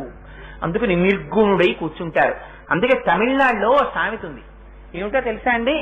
తమిళనాడులో ఎవరినైనా నోరు మూసుకుని మాట్లాడకుండా కూర్చోండి అని చెప్పాల్సి వచ్చింది అనుకోండి, గౌరవంగా ఏ సభలోనైనా ఎవరైనా ఎక్కడైనా అల్లరి చేస్తున్నారు అనుకోండి, ఇక్కడ ఎవరో ఉపన్యాసం చెప్తుంటే అక్కడ ఎవరో మాట్లాడుతున్నారు అనుకోండి, అయ్యా మీరు ఓ మూల పరమశివుళ్ళ కూర్చోలేరా అంటారు. అక్కడ ఓ మూల పరమశివుళ్ళ కూర్చోలేరా అంటే ఏమిటో తెలుసా? నీలో నువ్వు ఆనందమును పొందుతూ అద్వైతమైనటువంటి నీకన్నా వేరొక వస్తువు లేనటువంటి స్థితిలో నిర్గుణమైనటువంటి పరబ్రహ్మ ఆనందమును నువ్వు పొందుతూ ఉండలేవా? ఎందుకలా మాట్లాడతావు? మాట్లాడావంటే నీలోకి ఇచ్ఛాశక్తి జ్ఞానశక్తి క్రియాశక్తులు వచ్చేస్తున్నట్టు. ఇచ్ఛాశక్తి జ్ఞానశక్తి క్రియాశక్తులుగా అమ్మవారు పనిచేస్తూ ఉంటుంది లోపల. అందరిలో అంతే, అదే పని. మీకు ఇచ్ఛాశక్తి జ్ఞానశక్తి క్రియాశక్తులకి సృష్టి మొదలకు ఉండేటటువంటి ఉదాహరణ ఒకటి చెప్తాను. అమ్మవారు ఇచ్ఛాశక్తి జ్ఞానశక్తి క్రియాశక్తిగా ఉండడం పసిపిల్లాడు అమ్మ కడుపులోంచి బయటికి వస్తాడు. వాడికి ఆకలి వేస్తుంది. వాడికి ఏం తెలుసు చెప్పండి? ఏం చేస్తే వాడి కడుపు నిండుతుందో వాడికి ఏమైనా తెలుసా? వాడికి ఏం తెలియదు. వాడికి మాత్రం ఒక్కటి తెలుసు, ఇచ్ఛాశక్తి వాడిలో ఉన్నది. ఆకలి వేస్తోంది కడుపులో, ఏదో పొయ్యాలి, పొయ్యకపోతే ఇది నిండదు, ఇది నిండకపోతే నాకు బాధగా ఉంది. కానీ భాష వాడికి తెలియదు. వాడిలో ఏదీ లేని తనమని మీరు అనడానికి వీల్లేదు. వాడు ఏడిచ్చాడు ఆకలిస్తోంది కాబట్టి. అంటే వాడి లోపల కోరిక ఉంది, అందుకని వాడు పాలు కావాలి కాబట్టి ఏడ్చాడు. అమ్మ వచ్చింది, పక్కన పడుకుంది, స్తన్యం ఇచ్చింది. వాడికి తెలుసా అమ్మ స్తన్యాన్ని నోట్లో పెట్టుకుని కొడవడం అనేటటువంటి దాన్ని వాడు ఇంతకు ముందు చేయలేదు. మొట్టమొదటిసారి జగత్తులోకి వచ్చినటువంటి శిశువు అమ్మ స్తన్యాన్ని నోట్లో పెట్టుకోవడం కూడా వాడికి చేత కాదు. అమ్మ ఔదార్యం తనే స్తన్యాన్ని పిల్లవాడి నోట్లో పెడుతుంది, పెట్టగలదు. కానీ వాడు స్తన్యాన్ని చప్పరించి పాలని త్రాగేటట్టు అమ్మ చెయ్యగలదా? కానీ వాడు చప్పరించి తాగుతున్నాడు. ఈ జ్ఞానశక్తిని ఎవరిచ్చారు? ఇలా చేస్తే పాలు నా నోట్లోకి వచ్చి నా కడుపు నిండుతాయనే భావన వాడిలోకి జ్ఞానముగా ప్రకాశింపచేసినది జ్ఞానశక్తి. ఈ జ్ఞానం రాగానే వాడు అమ్మ స్తన్యమును చప్పరించి వచ్చిన పాలని త్రాగి కడుపు నింపుకుంటున్నాడు. ఇది క్రియాశక్తి. ఇచ్ఛాశక్తి జ్ఞానశక్తి క్రియాశక్తి, ఇచ్ఛాశక్తి జ్ఞానశక్తి క్రియాశక్తిగా చిచ్చక్తి అయినటువంటి ఆ తల్లి సర్వకాలముల యందు మారుతూ ఈ జగత్తుని నడిపిస్తూనే ఉంటుంది. ఇప్పుడు మీరు ఆలోచించండి, మీరు నిద్ర లేచిన దగ్గర నుంచి సుషుప్తిలోకి వెళ్ళిపోయే వరకు కోరికలు పుట్టడం, ఇది ఎలా తీర్చుకుందామని లోపల ఆలోచన చేయడం, దానికోసం మీరు వెళ్ళడం. ఇవాళ సాయంకాలం ఏదో కోటేశ్వరరావు గారు సౌందర్యలహరి చెప్తారటండి.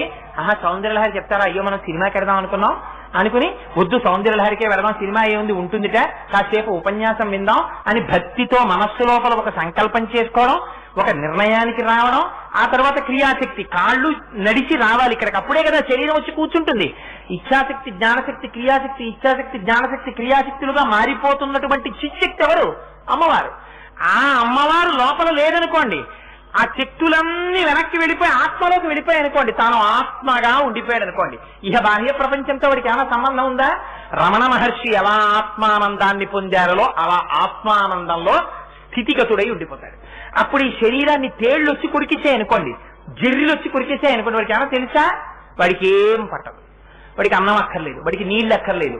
బయట జగత్తుకి శరీరములకు ఉన్న సంబంధం తెగిపోతుంది.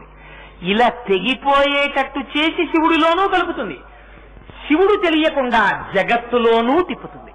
రెండు అమ్మవారు చేస్తున్న. అమ్మవారు చెర వేసేసినంత కాలం ఇక్కడే తిరుగుతుంటాడు. పందిగా తిరుగుతాడు, పిల్లిగా తిరుగుతాడు, కుక్కగా తిరుగుతాడు, నక్కగా తిరుగుతాడు, మనిషిగా తిరుగుతాడు. ఒకనాడు ఆ తల్లికి అనుగ్రహం కలుగుతుంది. ఎన్నాళ్ళు తిరుగుతావురా ఇలాగా? ఒక్కసారి అసలు నువ్వు ఎక్కడి నుంచి వచ్చావో తెలుసా?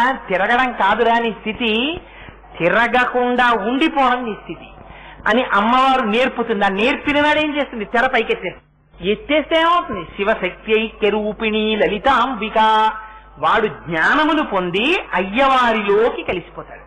కలిసిపోయి తానే శివుడై, ఎవరు నువ్వు అంటే శివోహం శివోహం, నేనే శివుడను అని నిర్గుణమైనటువంటి శివుడై తాను చెయ్యవలసినటువంటి పని అన్నది ఒకటి లేక ఆత్మయందు రమిస్తూ ఉండిపోయేటటువంటి మహదానంద స్థితి ఏది ఉన్నదో అదిగో అటువంటి స్థితిని ఇయ్యగలిగినది, ఆ తురీయమును ఇయ్యగలిగినది కూడా అమ్మవారి. అందుకే మీకు ఎంత పీఠాధిపతులు ఎవనివ్వండి, ఎంత శివభక్తులు ఎవనివ్వండి, ఎంత విభూతి పుండ్రాలు పెట్టనివ్వండి, శ్రీచక్రార్చన చేస్తారు. అయితే శ్రీచక్రార్చన చేస్తారని నేను అన్నానని ఎవ్వరూ కూడా పొరపాటున కోటేశ్వరరావు గారు అన్నారండి ఆ రోజున వేదిక మీద అని శ్రీచక్రార్చన చేయరాదు. శ్రీచక్రార్చన కేవలము దానికి దక్షత కలిగినటువంటి గురువు లభించి పక్కన కూర్చుని ప్రతి క్షణం ఎలా చెయ్యాలో నేర్పేటటువంటి గురువు పక్కన కూర్చుని నేర్పి చేయించేవాడై అపారమైనటువంటి నియమనిష్టలతో చేయగలిగిన వారైతే మాత్రమే శ్రీచక్రార్చన చెయ్యాలి, లేకపోతే చెయ్యకూడదు. మీకు ఒక్క ఉదాహరణ చెప్తాను. మీకు ఉపాసనకి అనేక మార్గాలున్నాయి. ఇప్పుడు మీరు సామర్లకోట స్టేషన్ లో దిగారు, అయ్యా కాకినాడ ఎలా వెళ్ళాలండి అని అడిగారు. బస్సు ఎక్కితే వెళ్ళిపోతుందండి అన్నారు ఒకరు. అయ్యా ఈ రైలు ఉండదా, నాకు బస్సు ఎక్కితే వాంతులు అవుతాయి అన్నారు. అయితే ఒక గంట కూర్చోండి, ఒక గంట కూర్చుంటే ఏదో సర్కార్ వస్తుంది ఎక్కేయండి కాకినాడ వెళ్ళిపోతారు అన్నారు. గంట లోపల పోనీ వెళ్ళడానికి ఇంకేమైనా ఉండదా అండి, అసలు కాకినాడ వెళ్ళడానికి కాలంలో పడవ ఒకటి ఎడుతూ ఉంటుందండి, ఇసుక కట్టుకున్నా ఎక్కండి పోనీ అందులో వెళ్ళిపోదురు కానీ అంటాడు. ఇంకోడు అంటాడు ఆ గేటు దగ్గరికి వెళ్ళండి కార్లు ఎడతాయి అంటాడు. ఇంకోడు అంటాడు నేను ఎప్పుడో విన్నానండి, మీరు సామర్లకోట భీమేశ్వరాలయంలోకి వెళ్ళి ఆ వెనకాతల పెద్ద తుప్ప ఒకటి ఉంది, ఆ తుప్పలోకి వెళ్ళి కొంచెం మట్టి తీస్తే అందులో గుహ ఉంది, మీరు ఆ గుహలోంచి అలా జాగ్రత్తగా భయం లేకుండా వెళ్ళిపోతే కాకినాడ బాలాత్రిపుర సుందర అమ్మవారి గుడి వెనక్కి చేరుతారంటాడు. మీరు వెడతారా అందులో? ఎందుకు వెడతారు మీరు వెళ్ళరు. ఎందుకు వెళ్ళరు? గుహలోంచి కాకినాడ వెళ్ళడం ఎందుకు? లేనిపోని కూడా సొరంగ మార్గంలో. ఉపాసన మార్గము సురక్షితమైనదై ఉండాలి, భగవంతుడి దగ్గరికి తీసుకెళ్లేది. శ్రీచక్రార్చన చేయడం అంత తేలికైన పని కాదు. శంకరాచార్యుల వారు ఎన్ని చోట్ల హెచ్చరిక చేశారో. శ్రీచక్రార్చన జోలికి తొందరపడి వెళ్ళకండి, కుండలిని యోగం జోలికి తొందరపడి వెళ్ళకండి. తస్మాత్ జాగ్రత్త. కోట్ల కోట్ల కోట్ల మందిలో కుండలిని కదపగలిగిన వాడు, పైకి తీసుకెళ్లగలిగిన వాడు, సహస్రారమును చేర్చి మళ్ళీ వెనక్కి రాగలిగిన వాడు ఎవరో ఒక్కడుంటాడు. ఆ ఒకడు మీకు గురువుగా లభించాలి. వాడు పక్కన కూర్చుని మీకు కదపడం నేర్పాలి. అలా చేత కాకుండా మొదలు పెడితే లేనిపోని అవాంతరాలు, ప్రళయాలు, అనారోగ్యాలు ఎదుర్కోవాల్సి వస్తుంది. అందుకని వాటి జోలికి వెళ్ళకూడదు. మరి ఎటువంటివి సాత్వికమైనటువంటి ఉపాసనలు ఉన్నాయి. అమ్మవారి స్తోత్రం చేయండి, అమ్మవారి నామం చెప్పండి, అమ్మవారి కుంకుమార్చన చేసుకోండి, పుష్పార్చన చేసుకోండి, తల్లి సంతోషపడిపోతుంది. అందుచేత శంకరులు అంటారు అమ్మ ఇటువంటి శక్తి స్వరూపాన్ని నువ్వు. అందుకే మీకు శివుడు అంటే ఇంగ్లీష్ లో చెప్పాలంటే క్విజెంట్ బ్రహ్మన్. ఆయన కదలకుండా నిర్గుణంగా తనలో తానుంటారు. శక్తి అలా స్టాటిక్ గా ఉండదు, ఒక్క చోట ఉండిపోయింది అనుకోండి శక్తి అంటారా మీరు? శక్తి అనరు.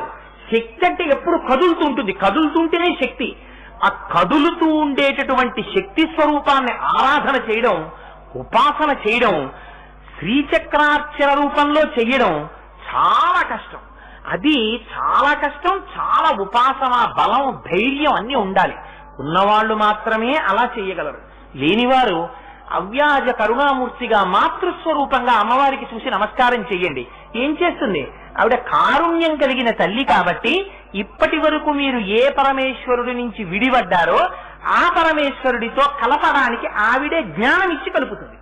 అందుకని శంకరులు అంటారు శివశక్త్యాయుక్తో యది భవతి శక్త ప్రభవితుం నచే దేవం దేవో నకలు కుశల స్పందితుమపి అత స్వామారాధ్యాం హరిహర విరించాదిభిరపి ప్రణంతుం స్తుతుం వా కథమకృత పుణ్య ప్రభవతి.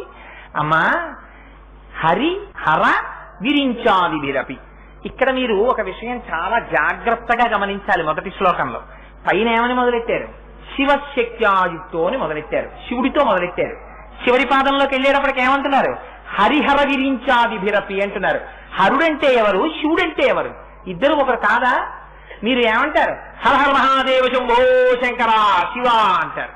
మరి అలా అన్నప్పుడు హరుడు ఒకడు, శివుడు ఒకడా? అదేమిటి మరి? శంకరాచార్యులు వారు శివశక్త్యాయుక్తో అని మొదలుపెట్టి హర అని త్రిమూర్తుల్లో హరుణ్ణి వేశారు. వీళ్ళిద్దరికి ఏమిటి తేడా అంటే తేడా ఒకటి ఉంటుంది.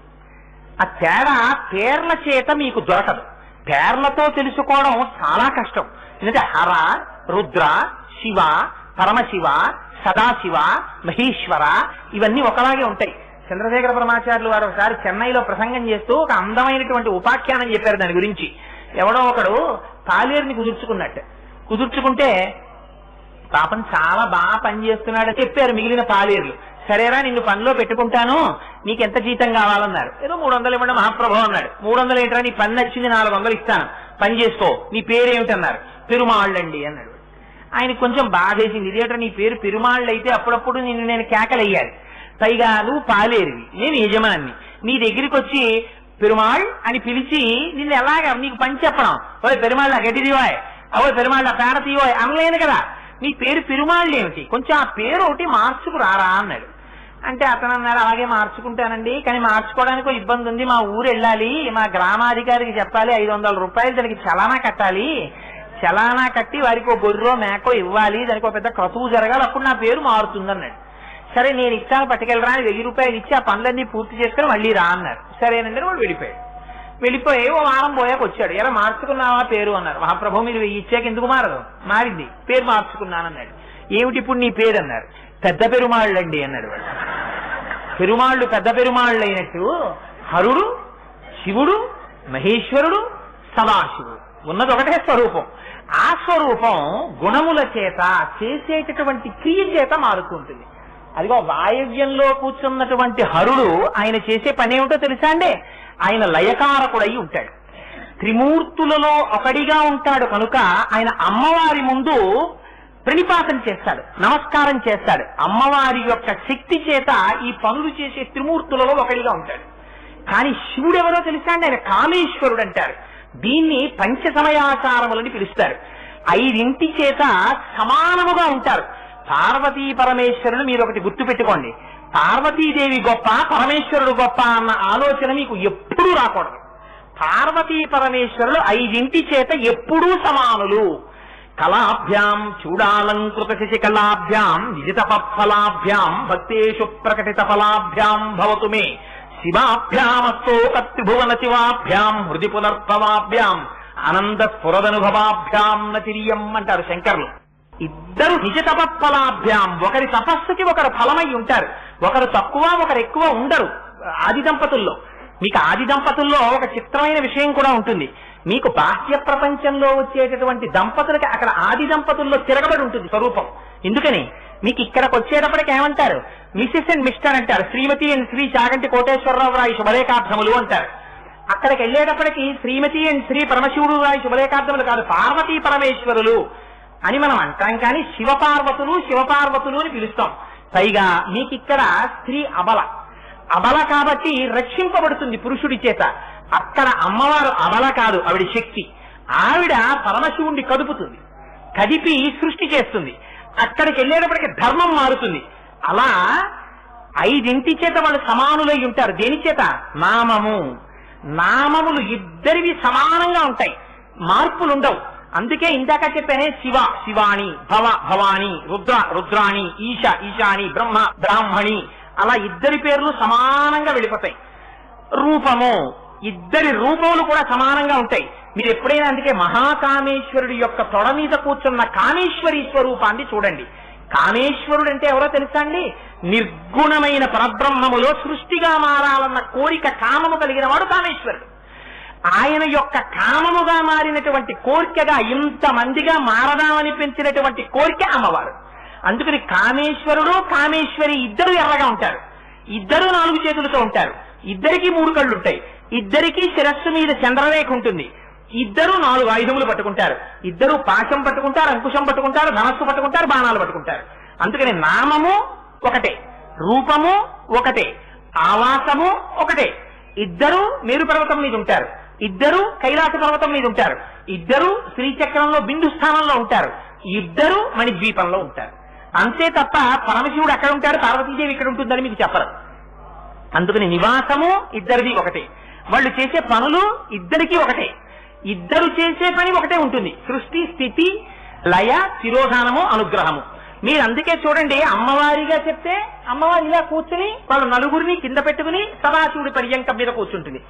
అది పరమశివుడిగా చెప్పారనుకోండి, చిదంబరంలో నటరాజుగా మారిపోతాడు. అందుకే తమిళనాట ఇప్పటికీ కూడా ఒక సామెత ఉంది, కొత్తగా ఎవరైనా పరిచయం ఉన్నటువంటి వాళ్ళతో కొద్దిగా స్నేహం కుదురుతోందనుకోండి, వాళ్ళ ఇంటికి మీరు వెడితే ఇసే ఫలానా వారు వచ్చారు కొంచెం కాఫీ పట్టరావే అన్నారు అనుకోండి, అబ్బా అస్తమానం కాఫీ కాఫీ అని తినేస్తారు, ఎక్కడున్నాయండి పాలు అందనుకోండి ఆవిడ. అంటే ఈ వచ్చిన ఆయన అడుగుతారు తమిళంలో, ఏమంటారంటే ఏమంటే మీ ఇల్లు మధురయ్య చిదంబరమా అంటుంటారు.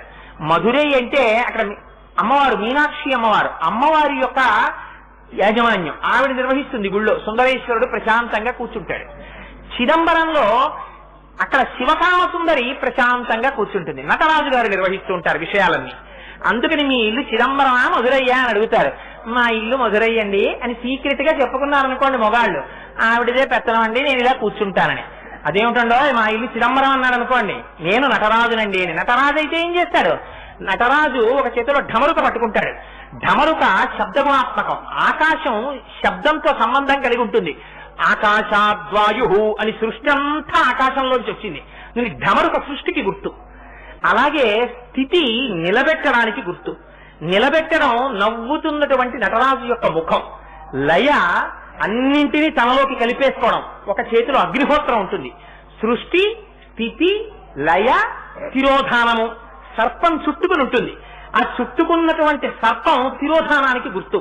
అనుగ్రహము అంటే మళ్ళీ భగవంతుడితో కలపగలిగినటువంటి జ్ఞానం ఇవ్వడానికి గుర్తు ఏమిటి?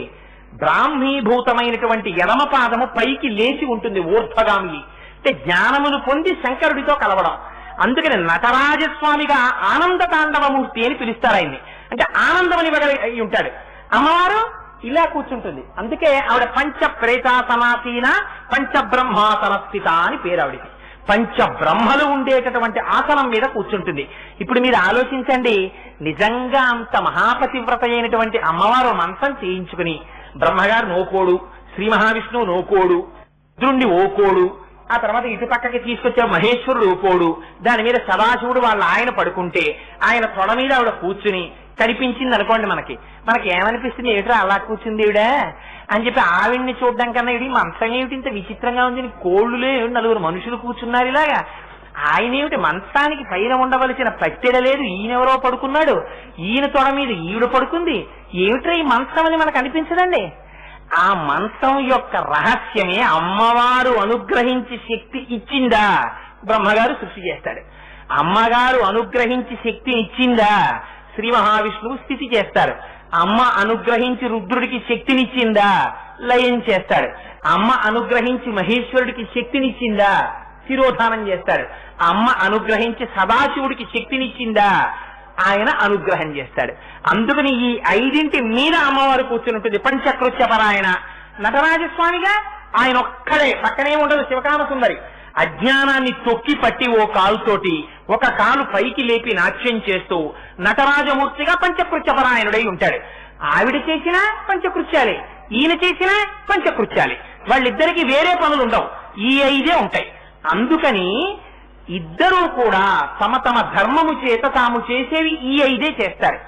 వీళ్ళు ఇద్దరూ చేసేటటువంటి ఆశీర్వచనం ఏమిటి? ఒకటే ఆశీర్వచనం. అమ్మవారు ఆశీర్వచనం చేసినా అయ్యవారు ఆశీర్వచనం చేసినా ఏం చెప్తారు? నువ్వు నేనగుగాక అంటాడు శివుడు. అంటే ఒరే నీకు ఈ అజ్ఞానం పోయి నేను జీవుణ్ణి భ్రాంతి పోయి జీవ బ్రహ్మైక్య సిద్ధి కలగాలని శివాశీర్వచనం. అందుకని అయ్యవారు అలా ఆశీర్వదిస్తారు. అమ్మవారు ఏం చేస్తుంది? శివశక్తైక్య రూపిణీ లలితాంబిక మాయని విరిచేసి అయ్యవారిలోకి అమ్మవారు కలిపేస్తుంది. అందుకని ఏమైంది? ఇద్దరు ఒకటే చేస్తున్నారు. అందుకని ఇద్దరు చేసే పనులు ఒకటి. అందుకని శివ శక్తి ఇద్దరు సమానమైన వారన్న దాన్ని ఆవిష్కరిస్తూ ప్రణంతుం స్తోతుం వా కథమకృత పుణ్య ప్రభవతి. ఎన్ని రహస్యాలు దాస్తారండి శంకరాచార్యులు వారు. నిజంగా ప్రణంతుం నమస్కరించాలన్నా, స్తోతుం వా నీ గురించి చెప్పాలన్నా, కథమకృత పుణ్య ప్రభవతి పూర్వం చేసిన పుణ్యం ఉండాలమ్మా. ఏమిటి మాటలో రహస్యం? అందులో ఏమిటో తెలుసా అండి? రెండు చెప్పడంలో మీరు ఇప్పుడు ఏమనాలి? నిజంగా ఇది చదివితే శంకరాచార్యుల వారు అహంకారంతో మాట్లాడినట్టు అవుతుంది. ఎందుకని? ప్రణంతుం నమస్కరించాలన్నా, స్తోతుం వా నీ గురించి చెప్పాలన్నా పూర్వం పుణ్యం చేసిన వాడై ఉండాలమ్మా. సౌందర్యలహరి చెప్పిన వాళ్ళు ఎవరు? శంకరాచార్యుల వారు. అందుకని ఇప్పుడు శంకరాచార్యుల వారు ఏంటి? నేను పుణ్యం చేసిన వాడిని అని చెప్పుకున్నట్టు అయిందా లేదా? నిజంగా శంకరాచార్యుల వారు అంత అహంకారంగా మాట్లాడతారా? మాట్లాడితే దవీయాంశం దీనం స్నపయ కృపయా మమపి శివేర్ ఎందుకంటారు? ఆయన మహాభక్తుడుగానే ఉంటారు, మహాజ్ఞాని, మహాభక్తుడు. అటువంటి శంకరాచార్యుల వారు ఈ మాట ఎందుకన్నట్టు? ఇందులో రహస్యం ఏమిటో తెలుసా అండి? ప్రణంతుం స్తోతుం వా అంటే కాయిక, మానసిక, వాచిక పుణ్యములు సర్వకాలములయందు నీ స్వరూపంగా చేసే అదృష్టము నాకు కావాలి. ఎందుకని? ప్రణంతుం. ప్రణంతుం అంటే మీరు భూమి మీద పడి నమస్కరించాలి అమ్మవారికి. అమ్మవారికి భూమి మీద పడి నమస్కరించాలంటే కాయికమైనటువంటి కైంకర్యం చెయ్యాలి. స్తోతుం వా, అమ్మవారి గురించి మాట్లాడాలి. మాట్లాడాలంటే ఇప్పుడు ఏమైంది? వాచిక కైంకర్యం చెయ్యాలి. అసలు అమ్మవారి గురించి మాట్లాడడానికి కావలసినటువంటి ఆలోచన రావాలంటే మనస్సు అమ్మవారి దగ్గర నిలబడాలి. నిలబడాలంటే మనస్సు నిలబడితే అందులోంచి వాక్కు వస్తే ఆ వాక్కు చేత మీరు ఆనందాన్ని పొందితే అమ్మవారి ముందు మీరు ప్రణిపాతం చేసి నమస్కారం చేస్తున్నారు.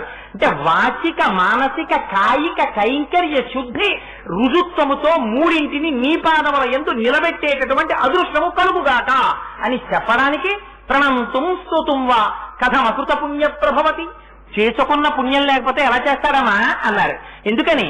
ఈ మనస్సే అమ్మవారి పాదముల దగ్గరికి వెళ్ళిందనుకోండి, అమ్మ అనుగ్రహం అనుగ్రహం అనుగ్రహం, ఇది లహరి అనడానికి కారణం. లహరి అంటే మీరు ఎంత మునుకలు వేసి ఆ ప్రవాహంలో పడితే మిమ్మల్ని అంతగా ఆనందింపచేస్తుంది. మీరు దాంట్లోంచి బయటికి రాలేరు. ఇంకా అమ్మవారి పాదముల దగ్గరికి మీరు వెళ్ళారనుకోండి, ఏదో ఒక రకంగా ఆవిడ మిమ్మల్ని ఉద్ధరిస్తూ ఉంటుంది. దీనికి మీకు ఒక ఉదాహరణ చెప్తాను. ఒక అమ్మ ఉంది, ఇద్దరు కొడుకులున్నారు. పెద్ద కొడుకు మహాబలిష్ఠుడు, నాలాగే ఒళ్ళు పెంచాడు, వాడికి విపరీతమైనటువంటి జిహ్వజాపల్యం. రెండో కొడుకు ఉన్నాడు, వాడు దర్భల్లే ఉంటాడు. వాడు అమ్మ మైసూర్ పాక్ చేసింది, పళ్ళెం పట్టుకుని వచ్చింది. ఈ రెండో వాడి దగ్గరికి వచ్చి, ఒరే నాన్న నీతితో చేశాను రా, దర్భల్లే ఉంటావు, రేపు పొద్దున ఏ కాలేజీకో వెళ్ళాలరా, 4 మైసూర్ పాకులు తినరా అంటుంది. వీడు వెంటనే అబ్బా నాకొద్దమ్మా అంటాడు. వాడు అంటే అమ్మ అంటుంది, లేదురా నాన్న తీయగా చేశానురా, చాలా బాగుంటాయిరా, ఒక్క ముక్క తినరా, నీ కోసమని ఎంత కష్టపడి చేశానో తెలుసా, ఇవాళ చేస్తున్నప్పుడు పాకం చేస్తున్నప్పుడు వేలు చూడు బొబ్బ కూడా ఎక్కింది, చూసుకోకుండా మూకుడు తగిలి ఇంత కష్టపడ్డాను, నా కోసం ఒక్క ముక్క తినరా అంటుందమ్మ. అంటే వాడు ఏం చేస్తాడు? ఓ మైసూరు పాకం ముక్క తింటాడు. పెద్దవాడికి అప్పటికే ఎక్కువ తినేయడం వల్ల అజీర్తి చేసేసి వాడు బాధపడుతున్నాడు. వాడు వచ్చి అమ్మ నాకు మైసూరు పాకం ముక్క పెడదు అంటాడు. అంటే అమ్మ అంటుంది, ఇవాళ బాగా కుదరలేదురా మైసూర్ పాకం, ఒక్క ముక్క నోట్లో వేసుకునేటప్పటికి నెయ్యి ఎక్కువైపోయి పిచ్చి దాహం పట్టేస్తావు, అందులో బయట ఎండ ఒకటి, నీకు చూస్తే అజీర్తి అంటున్నావు, ఇప్పుడు దాహం పట్టేసిందంటే ఆ నీళ్లు తాగేసి కడుపు బరువుకిపోయి ఆపసోపాలు పడిపోతావు నాన్న, నీకొద్దులే, ఏదో ఇదిగో ఈ రవ్వ నోట్లో వేసుకో అంటుంది. వాడికి అలా చెప్పింది, వీడికి ఇలా చెప్పింది. వీడు ఇద్దరికీ అలా చెప్పచ్చా అమ్మ? శంకరాచార్యులు వారేమో ఒకసారి జగత్తు మాయ అద్వైతంలో, ఇక్కడికి వచ్చేటప్పటికి అమ్మవారి కృప, అమ్మవారు జగత్తుగా పరిణమించిందా? మరి ఒకే శంకరాచార్యుల వారు ఇలా చెప్పచ్చా శ్లోకంలో? అంటే ఇది జగదాచార్యుల కృప. అక్కడ మీరు అబద్ధాన్ని దేంతో అనుసంధానం చేసి నిజం చేస్తారు. అమ్మ రెండో వాడికి మైసూరు పాకం ముక్క పెట్టి కాస్త ఒళ్ళొచ్చేటట్టు చెయ్యడానికి చెప్పిన అబద్ధం నిజం. పెద్దవాడు అజీర్తితో ఉన్నాడు కాబట్టి మైసూరు పాకం తినకుండా చేసి వాడి ఆరోగ్యం నిలబెట్టడం నిజం. రెండు నిజాలే, కానీ ఇద్దరికి చెప్పినవి అబద్ధాలుగా కనబడతాయి. అలా అద్వైత స్థాయిని అనుభవించగలిగిన జ్ఞానుల కోసం చెప్పినటువంటి వ్యాఖ్యానాన్ని అర్థం చేసుకుని నిర్గుణ పరబ్రహ్మనందు నిలబడగలిగినటువంటి వాడికి జ్ఞానం, అది స్వస్వరూపానంద సంధానము అంటారు. కానీ ఆ స్థితి లేనివాడికి ఈ జగత్తుని అమ్మవారిగా చూపించి ఆవిడ పాదముల వైపుకి తిప్పాలి. తిప్పితే ఏమవుతుంది? ఆ అమ్మ పాదం పట్టుకున్నాడా పొంగిపోయి ఆ తల్లి ఏం చేస్తుంది? మెల్లిమెల్లిగా మెల్లిమెల్లిగా ఇప్పటి వరకు మీకు ఏది లొంగడం లేదో దాన్ని అమ్మ లొంగేటట్టు చేస్తుంది. ఎందుకని? ఆవిడే సృష్టించింది, మనస్సును ఆవిడ సృష్టించింది, మిమ్మల్ని ఆవిడ సృష్టించింది, జగత్తును ఆవిడ సృష్టించింది. తను ఏది సృష్టించిందో దాన్ని ఆవిడే వెనక్కి తీసేస్తుంది. తీసేసి అయ్యో పాపం వీడు నా వెంట పడ్డాడు, నా పాదాలు పట్టుకుంటున్నాడు, ఇలా తీయడానికి అమ్మవారికి ఉన్న వాత్సల్యం ఏమిటి? కారుణ్యము. అయ్యో పిల్లాడండి పాపం అస్తమానం నా పాదాలు తలుచుకుంటున్నాడు, వీడికి ఏదైనా నేను ఉపకారం చెయ్యొద్దా అని ఏం చేస్తుంది? ఇంద్రియ వ్యామోహాన్ని, మనస్సు యొక్క లంపటాన్ని తీస్తుంది. తీస్తే ఏమవుతుంది? సదాశివ స్వరూపం అర్థమవుతుంది. అందుకని అమ్మ అలా చెయ్యడం త్రికరణ శుద్ధిగా నీ దగ్గరికి వచ్చి ఓ శ్లోకం చెప్పాలన్నా, నీకు నమస్కారం చెయ్యాలన్నా, నీ యందు మనస్సు నిలబెట్టాలన్నా అసలు ప్రారంభం అంటూ కూడా జరగాలి కదమ్మా. అది లేనప్పుడు బ్రహ్మ అయితే ఏమిటి, విష్ణువైతే ఏమిటి, రుద్రుడైతే ఏమిటి, నిన్ను స్తోత్రం చేయగలరా? చేయలేరమ్మా అన్నారు. ఎందుకని? వీళ్ళ ముగ్గురిని చెప్పడం.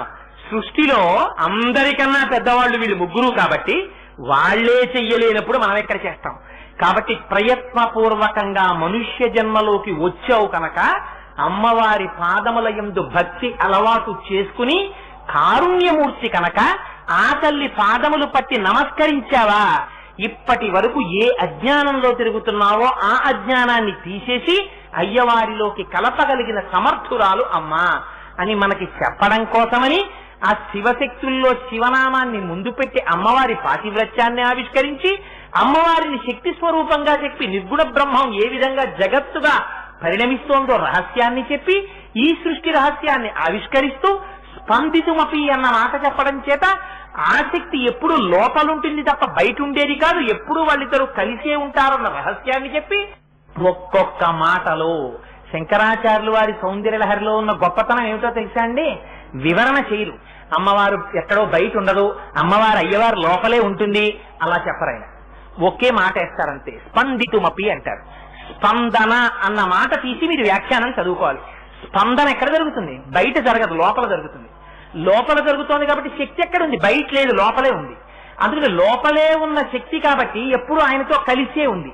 ఆయనతో కలిసి ఉండడంలోనే అమ్మవారి యొక్క గొప్పతనం ఉంది. అయ్యవారిని విడిచి అమ్మవారు ఉండనే ఉండదు.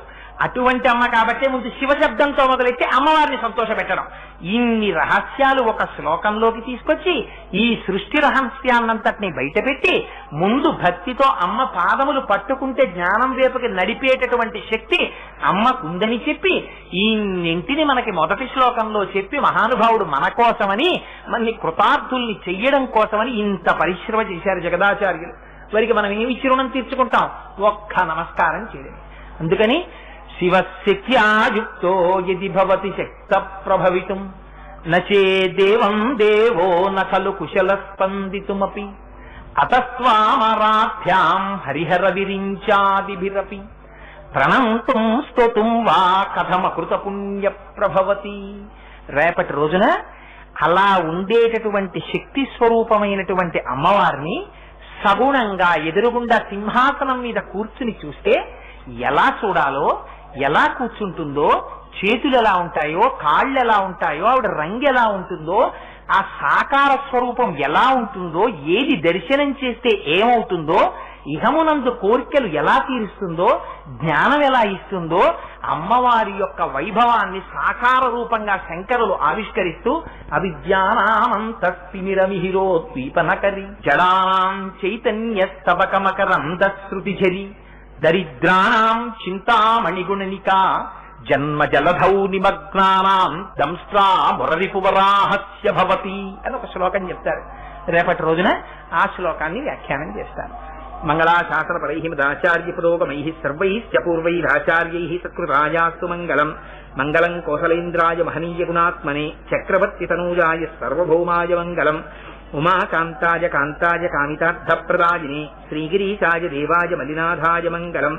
కరచరణకృతం వా కర్మ వాక్కాజయం వా శ్రవణనైనజం వా మానసం వాపరాధం విహితం వా సర్వమేత్తక్షమస్వ. శివ శివ కరుణార్థే శ్రీ మహాదేవ శంభో. సర్వం శ్రీ ఉమామహేశ్వర పరబ్రహ్మార్పణమస్తు. స్వస్తి.